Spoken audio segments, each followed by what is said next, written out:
around with our Grammy Bernard a lot. And she didn't live far from us, so she couldn't get away from us too often. We go take off running down the road. There we are at Grammy's house again. And we had nice times over there. And we were talking too that like my grandmother never went to residential school or anything like that.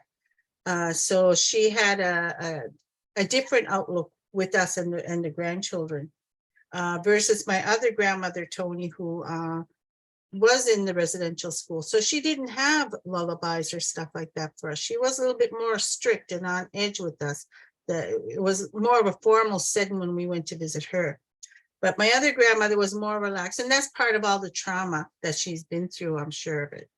So some of the lullabies, like when new babies came, oh my gosh, she just loved the babies. I mean, you know, that's the first thing that she would say was that she'd have to smell the baby. She'd take the baby, and for her, the first thing she would have to do was smell the baby, all the way around the baby's neck and the head and everywhere, and then even under the chin, and the baby would just curl right up like this. And I remember that was her welcoming to the new babies. You know, they had to smell them. My grandfather, on the other hand, he never touched the babies. He wouldn't touch them when they're that small. I think he was afraid to hold them. And so I've never really seen him hold newborn babies as much as I've seen him hold the little older babies that are walking. And then he would pick them up. Sometimes they sit on his lap, you know. So my grandmother used to sing all kinds of lullabies and say all kinds of little things, and she would one of the new ones would be when the newest babies, and she'd be there, she'd rock in her chair, she'd go back and forth, and she would be pounding. Let's see if I see it. And she'd be pounding the baby on the back like this, and then she would sing her Baba Dua. She'd go Baba Dua. Dee-dee-oh, Baba-doo, dee-dee-oh.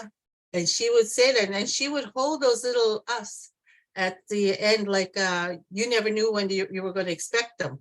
To me, it would be surprising. It was never like a perfect pattern when she sang it.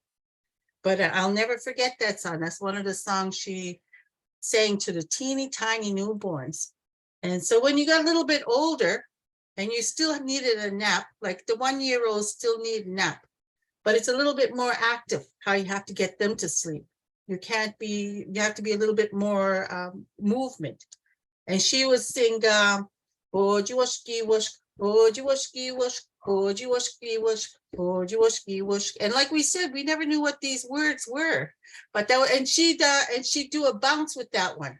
Boji washki wash, Boji washki wash, Boji washki wash, Boji washki wash. And that's how she would get the older babies to fall asleep.